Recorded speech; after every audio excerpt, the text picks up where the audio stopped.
La vidéo d'aujourd'hui est très importante parce que je vais vous donner un cas pratique avec pour but de vous aider à apprendre à faire quelque chose qui va vous sauver dans l'univers du business.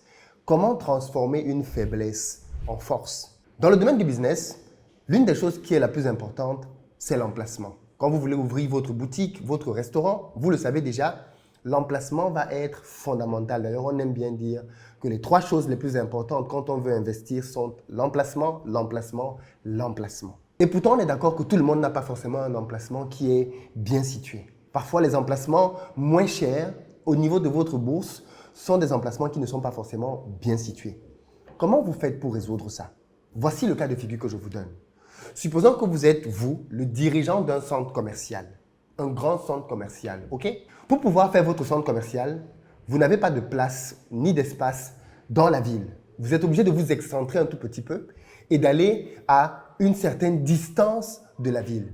Ceci présente une limite parce que ça veut dire que pour venir dans votre grand centre, les gens doivent rouler 1 voire 2 heures de temps avant d'y arriver. Voici ma question pour vous. Comment vous faites pour les attirer alors même que vous êtes loin?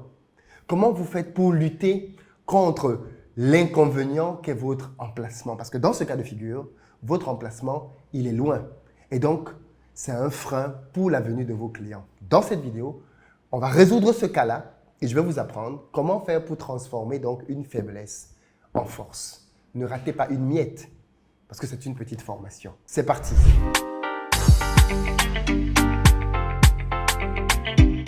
Salut à toi, bienvenue sur ma chaîne. Moi, c'est Philippe Simo et ici, je te parle de business, de mindset, de gestion des finances parce que c'est grâce à tout ça qu'on va développer notre communauté. Donc, si toi aussi, tu veux améliorer tes ressources, tu es au bon endroit. Tu t'abonnes et tu actives la cloche des notifications. Pour ceux d'entre vous qui êtes en Côte d'Ivoire ou qui arrivez prochainement à Abidjan, vous nous contactez au numéro qui s'affiche et on se fera un plaisir de mettre à votre disposition des véhicules en fonction de votre budget. Pick-up, SUV, berline, on a ce qu'il faut. Si vous recherchez aussi un appartement de bon standing en plein cœur d'Abidjan et proche de toutes les commodités, là encore, on a ce qu'il vous faut. Vous allez dans la barre de description, vous avez le lien pour voir les disponibilités ou alors vous appelez simplement le numéro qui s'affiche. Et puis enfin, pour ceux qui veulent investir, nous construisons des maisons que nous vous livrons avec pour but de vous permettre d'en faire un investissement ou alors simplement une habitation pour vous ou vos proches. Là aussi, il y a le numéro qui s'affiche. Contactez-nous là-dessus. Alors aujourd'hui, je veux faire avec vous un exercice pratique parce que je pense que c'est important que vous sachiez vous retourner sur vos pattes. Vous savez, on dit souvent que le chat, si tu prends le chat et que tu le jettes, peu importe le sens dans lequel tu le jettes, il finit toujours par retomber sur ses 4 pattes. Et je pense qu'un entrepreneur doit avoir cette agilité-là. Le problème de beaucoup de personnes, c'est que dans le business, quand vous avez des problèmes, vous les ignorez ou alors vous essayez de les cacher. J'ai remarqué ça chez beaucoup d'entrepreneurs, c'est-à-dire que quand un entrepreneur se rend compte qu'il y a quelque chose qu'il ne fait pas bien ou alors qu'il y a quelque chose dans son business qui peut lui être reproché comme étant un point faible, malheureusement, le réflexe de beaucoup d'entrepreneurs, c'est de faire quoi? C'est de cacher.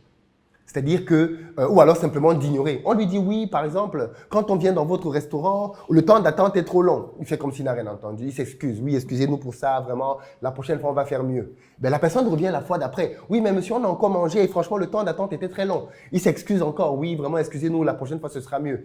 Mais en fait, voilà quelqu'un qui a un problème et qui évite de s'attaquer au problème. Et malheureusement, ça, c'est une chose que beaucoup de personnes font. Vous avez dans votre business un problème, vous avez quelque chose qui vous dérange, quelque chose que les clients peuvent remarquer, sur lequel on peut vous critiquer, et vous ne dites rien. Vous essayez juste de présenter vos excuses à chaque fois. Ok, la première fois, les gens vont dire, franchement, c'est quelqu'un de sympathique, c'est quelqu'un d'humble. Mais au bout de 2-3 fois, ce problème-là peut faire que des gens ne viennent plus. Les gens peuvent commencer à se dire, mais non, en fait, attendre comme ça trop longtemps, c'est pas bon. Moi, je suis fatigué d'attendre, je vais partir ailleurs. Pourquoi est-ce que j'attends aussi longtemps pour manger? Il est donc important en tant qu'entrepreneur que vous sachiez affronter les problèmes de votre business et que vous sachiez les retourner pour en faire des forces.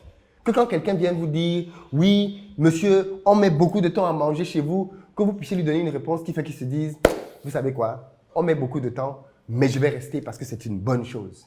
Et c'est ce qu'on va voir dans cette vidéo. Comment vous faites pour retourner le cerveau des gens dans le bon sens du terme? Comment vous faites pour amener les gens à réfléchir différemment. Pour ça, je vous ai donné un cas de figure au début. Et puis, avant la fin de cette vidéo, je vais vous dire comment vous faites pour répondre.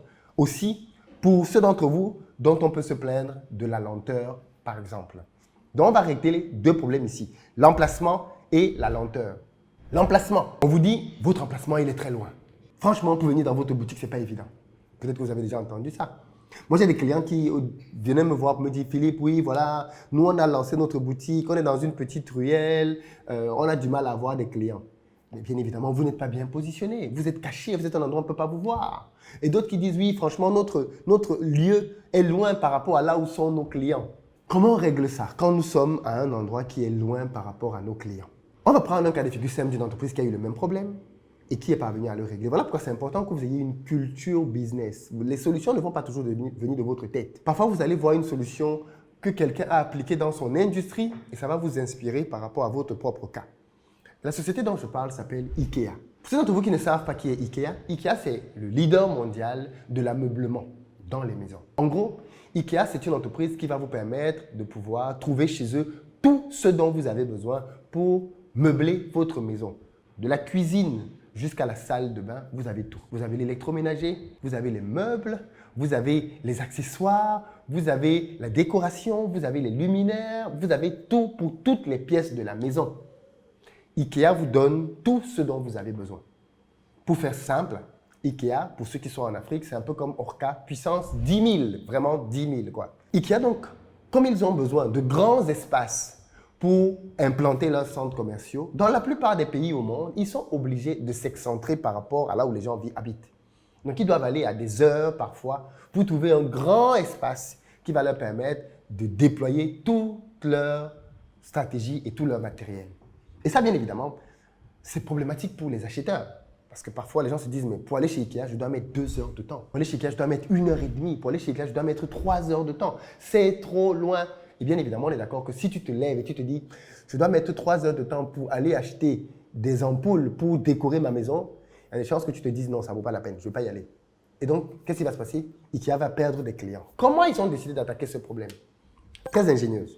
Ils ont décidé qu'on allait désormais pouvoir payer chez IKEA avec du temps. Dans leur boutique qu'ils ont ouvert à Dubaï, Jelly Labi, ils ont créé ce concept-là en disant, écoutez, venez chez nous et payez avec votre temps. On sait qu'on est loin, on reconnaît qu'on est loin. Mais ce qu'on fait, c'est que pour chacun d'entre vous qui va venir ici, le temps de trajet que vous allez mettre pour arriver chez nous va nous permettre d'être convertis en argent. Concrètement, ils disent, pour 1 heure de temps, ça fait 28 $. Et comment on fait pour le vérifier? Avec Google. Donc, ils se servent de la technologie. Parce que dans Google, vous avez une fonction qui s'appelle historique, dans laquelle on voit l'historique de votre trajet, d'où vous êtes venu à où vous êtes arrivé. Donc, quand vous arrivez dans ce centre commercial-là, Jelly Labi, à Dubaï, vous venez avec votre téléphone et on voit l'historique. Si vous avez mis 1 heure de temps, ça vous donne l'équivalent de 28 $. Si vous avez mis 2 heures, 56 $. Ainsi donc, dans la boutique IKEA, ils ont mis des produits avec 2 types de prix. Le prix en dollars et le prix en heures. Tu peux arriver devant une belle chaise et on te met, cette chaise coûte 4 heures de trajet. Si tu en as fait 2, tu sais que tu vas compléter de l'argent pour terminer l'achat de la chaise. Si tu as mis 1 heure de temps, tu peux décider que tu vas acheter un produit que ton heure couvre. Il y a des produits sur lesquels tu vas avoir 1 heure. 1 heure de temps, tu payes 1 heure, tu récupères le produit, tu t'en vas.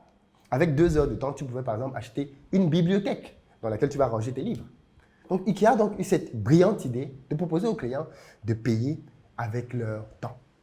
Ainsi donc, le temps de trajet devient un temps pendant lequel tu gagnes de l'argent.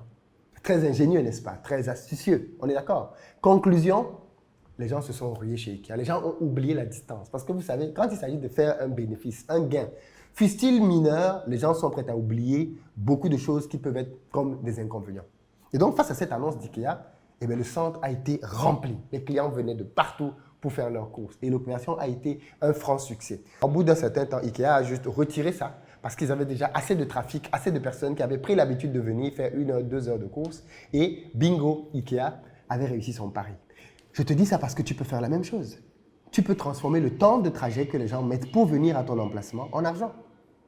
Aussi simple que ça. Tu peux leur dire, si vous venez chez nous, pareil. 1 heure de temps, ça fait, je ne sais pas moi, 5 €, 10 €. Et ça fait que les gens qui viennent, ils savent que pour aller manger là-bas, le temps que je mets en route, c'est un temps qui m'est bénéfique. C'est un temps qui m'est bénéfique. Voilà donc une manière simple de pouvoir prendre un problème et de le transformer pour en faire une force. Pour terminer, je vais revenir à l'exemple que je vous ai donné en début de cette vidéo. Si vous êtes donc plutôt quelqu'un qui est dans la restauration et que les gens se plaignent en disant « Oh, par exemple, la cuisine dure très longtemps chez vous », posez-vous la question de pourquoi la cuisine dure très longtemps chez moi. Si c'est parce que mes cuisiniers sont lents, alors je peux améliorer le process. La faute est de mon côté. Mais si c'est parce que mes produits sont frais, alors c'est une force. En réalité, il faut savoir que dans la plupart des restaurants, on nous sert rapidement parce que ce sont des produits pré-cuits. Parfois, tu viens, on te sert une sauce en 10 minutes, 15 minutes, parce que quand les gens viennent au restaurant, ils sont pressés de manger. Mais en fait, pour qu'on puisse te la servir en 10-15 minutes, ce que tu ne sais pas, c'est que la nourriture qu'on te sert a été préparée, pré-cuite il y a 3, 4, 5 jours, et on l'a juste sortie pour la réchauffer pour te servir. Or, si on devait prendre le temps de tout préparer, ça durait 30 minutes, 35 minutes. Et donc, si toi, dans ton restaurant, tu as fait le pari de dire « je ne veux pas préchauffer la nourriture » parce qu'en termes de qualité, ce n'est pas bon. En termes de nutriments, ce n'est pas bon. Je veux donner aux gens des produits frais, des produits du jour. Je veux les préparer quand ils arrivent dans mon restaurant. À ce moment-là, tu assumes et tu dis très clairement à tes clients « écoutez, chez nous, il y a un temps de cuisson parce que nos produits sont frais. Ce sont des produits du jour et nous ne surgélons pas. Nous ne précuisons pas comme ça peut être le cas ailleurs. » Par exemple, à Abidjan, beaucoup de gens ne le savent pas, mais plus de 90% des boulangeries qui proposent de la viennoiserie font de la viennoiserie qui a été surgelée. Parfois, ça vient de France. On fait venir les croissants, les pains au chocolat, tout ça vient de France. Et quand ça arrive à Abidjan, c'est stocké dans des chambres froides et sorti petit à petit pour être mis au four et servir les clients. Beaucoup d'industries font ça. Par contre, le boulanger qui va décider que lui, il va faire son pain, il va le battre, il va faire sa pâte, tout ce que tu veux, il peut être plus cher que les autres. Parce que lui, il a décidé de ne pas industrialiser son processus. Conclusion donc, quand vous avez une faiblesse dans votre business, interrogez-vous sur cette faiblesse. Est-ce que c'est une faiblesse que je peux corriger? Si vous pouvez la corriger, corrigez pour améliorer le service. Est-ce que c'est une faiblesse que je ne peux pas corriger?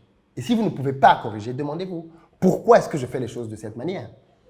Et la raison pour laquelle vous faites les choses, en réalité, peut devenir une force. Parce que c'est peut-être l'élément qui va vous différencier des autres, si vous l'assumez.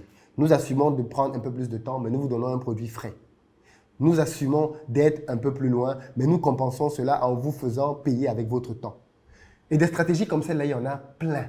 Il suffit bien évidemment de faire jouer votre imagination. Mais l'idée, c'est de vous dire en tout cas que, en tant qu'entrepreneur, vous devez trouver des voies et moyens, toujours, d'essayer de transformer vos faiblesses en force. Nous arrivons au terme de la vidéo. Qu'avez-vous pensé de ce concept-là? Est-ce que vous pensez aujourd'hui que vous avez, vous, dans votre business, des faiblesses que vous pouvez transformer en force? Dites-moi tout ça dans les commentaires. À très bientôt.